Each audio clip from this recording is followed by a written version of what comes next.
Et oui, sur ma chaîne, l'abonné le plus actif du mois peut ici gagner son mois d'abonnement. Comment devenir actif? Tout simplement s'abonner, ensuite vous pouvez liker, commenter, éventuellement partager. Je vous conseille d'activer la petite cloche à côté du bouton pour s'abonner pour recevoir la notification. Bonne chance à tous. Et yo les potes, ça typique, j'espère que vous allez bien, en tout cas si c'est pas le cas, j'essaierai d'y remédier. Donc c'est aujourd'hui que je fais la présentation de stuff de mon Nojinac niveau 63, qu'on m'a un peu demandé sur les groupes ou directement en combat de Coliseum pour ceux qui me ont rencontré là-dedans. Donc voilà, c'est un stuff super simple. Donc je vais vous présenter un peu ça. Donc j'ai fait quelques petits changements il n'y a pas trop longtemps d'amulettes et de boucliers. Donc j'ai pris un bouclier beaucoup plus optique avant. Alors beaucoup m'ont demandé comment t'as fait pour ce jet. Alors tout simplement, j'arrive en HDV, il y avait un Exo PO à 250 000 Kama. Du coup je me suis dit je vais l'acheter. Au début, je me suis dit, PO ça sert à rien, je vais essayer de l'FM Vita tout simplement. Et voilà, je suis monté à 175 de vitalité, j'ai eu quelques ruines qui sont passées en succès critique. Voilà, voilà, donc ça nous fait. Je vais déjà vous présenter le stuff. Donc, alors, chapeau du VPM. Alors, Jet est pas oufissime, mais bon, bien correct. Enfin, personnellement, c'est moi qui ai fait moi-même et il est passé en plus de 100 runes. Et à la fin, on rate même plus le jet qu'on fait. On met orbe et la rune parce que ça nous saoule. Capot duvet, donc pas parfaite parce que dommage note, j'en ai absolument rien à branler, personnellement. Ceinture au duvet, ouais, ça pourrait être mieux, j'ai essayé d'avoir 150, sauf que l'invocation n'était pas repassée, tant pis. Le plus important c'était 5 résistantes, donc bon, sur la coiffe, il n'y a pas le neutre, comme je dis, c'était un peu hasardeux. Donc, alors, bateau duvet, donc bon jet, correct quoi. Ensuite, la nanostrop-plante. Donc, alors, celui-ci, ça fait pas 30 ans que je l'ai, ça fait à peu près 3 4 jours. À la base, j'avais un. Attendez, je dois l'avoir sur moi. Sur mon autre perso.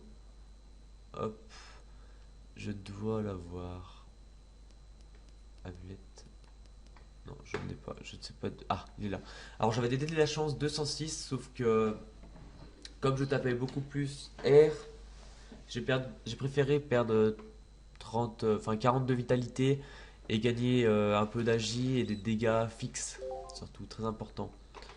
Hop, salut Coucouzi. Tu trouves les Unax sympas à jouer? Oui.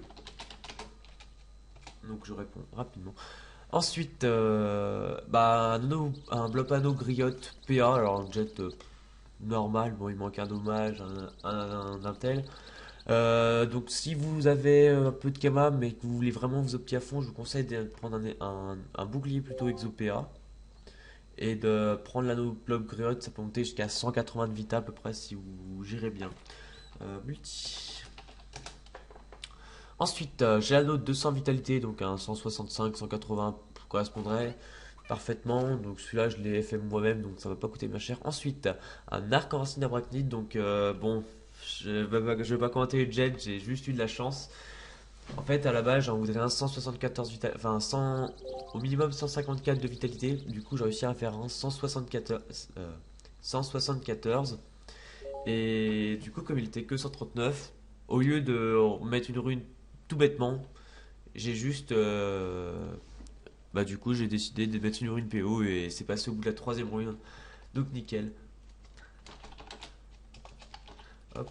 Ensuite, Endofus, full Dofus. Bon, pourquoi Endofus? C'est tellement moche. Alors, Dococo, DDG, Pourpre, Emeraude, Ocre et Dolmanax. Donc, le mieux c'est de les avoir. Après, si vous les avez pas, vous faites avec vos moyens. Avant, j'avais le Dofus turquoise à la place de Coco. Puis le Coco est vraiment obligatoire, hein. Finalement, c'était irrémédiable. Enfin, je sais plus comment on dit.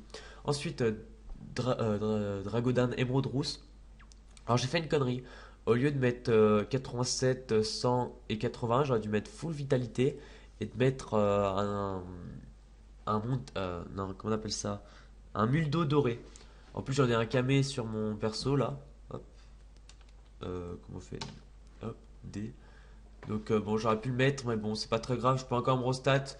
Mais je vais calculer, enfin, j'irai voir si c'est beaucoup plus rentable que ça. Ensuite, au niveau des sorts, j'avais tout niveau 5, puis en fait, comme les pare de sorts coûtaient assez cher en HDV, j'en ai revendu une quarantaine. Donc du coup, j'ai diminué ce sort parce que comme je le mets sur mon invocation, là, mon arachné, je trouvais ça bien pratique de pouvoir, comment on appelle ça? de pouvoir se booster dessus 2 fois. Donc c'était cool. Ensuite, qu'est-ce que j'ai? Voilà, vous pouvez un peu voir tout seul. Donc on va lancer un petit combat contre un putsch. Je suis pas trop adepte de faire toujours ça, mais bon, c'est bien pratique pour montrer les dégâts. Je vais essayer de pas de faire une vidéo très très longue, qu'elle soit agréable à regarder.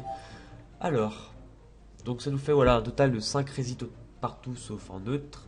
12-6 et 2134 de vitalité avec 27 de fuite ou de tac, je sais plus ce qui est marqué. Et 17 de retrait, enfin d'esquive, PR et PM. Alors, souvent, ce que j'aime bien faire au premier tour, c'est quand je suis au corps à corps, ce qui est très rare, c'est me booster. Hein. Hop, ça je me boosterai au prochain tour.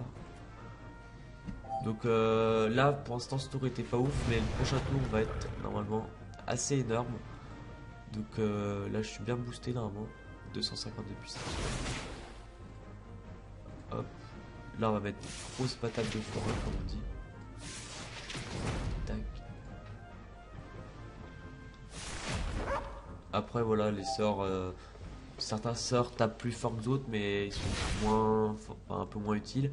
Donc alors jouer avec l'érosion, c'est super conseillé, même si le sort, je trouve qu'il tape pas énormément. Là je suis full boost, hein, donc normalement c'est taper bien plus fort. Mais faut avouer quand même que le tibia, ça, ça dit, c'est horrible. Enfin, je trouve que ça fait trop de dégâts tibia. Du 400, c'est assez rare des classes à ce niveau-là qui mettent du 400. 400. Alors, hop, on va essayer de faire un tour full boost. Enfin là, il manque les centres de puissance, donc ça change pas bien grand-chose. Donc voilà, normalement en colis, j'arrive toujours à caler 2 tours full boost comme ça. Donc ça tape 360, ouais, on va dire 400 x 2, 800, 800, 1000. 1200, voilà, en gros, environ 1200 en un tour. Donc c'est plus que correct, je trouve. Tac. On va se reboost. Enfin, non, pas tous reboost. J'ai pas trop de courage. Alors, en colis aussi, le plus important, c'est de pouvoir gérer sa forme. La forme je sais plus, déchaînée ou pas. Parce qu'on fait beaucoup, je fais beaucoup d'un V1 contre des Ujnak et c'est vraiment ce qui départage contre, enfin, sauf ceux qui sont pas optis et je les gagne quasiment toujours, mais ceux qui sont vraiment optis, c'est quand même bien d'avoir, de pouvoir contrôler sa forme. Donc voilà. Voilà, je pense que c'est à peu près tout pour la vidéo. Alors je vais essayer de choper le sort Kawa et le sort Chaferfu parce que je les ai pas. Grosse erreur de ma part. Mais j'ai vraiment monté ce perso rapidement et puis voilà. Donc voilà, j'espère que la vidéo vous aura plu. Je vous conseille de vous abonner ou si le contenu vous plaît. Hein, si vous plaît pas, ben c'est pas très grave. Ne vous abonnez pas. J'espère aussi que vous me laisserez un peu votre avis dans le commentaire, ce que je pourrais changer. Alors oui, le skin, je pourrais le changer. Il est pas très beau. Moi, j'aime bien. Du coup, comme j'avais le bouclier en bois, je me suis dit, tiens, je vais prendre l'anarchement à Arachnid. Comme ça fera pas un truc bizarre au milieu. Puis voilà, mais bon, le bouclier, genre, je pourrais le mimbioter, mais bon, un peu la flemme. Voilà, c'est tout pour cette vidéo. J'espère que. Ouais, à chaque fois, je dis j'espère, mais en fait, j'espère rien du tout. Voilà, bon, allez, salut à tous!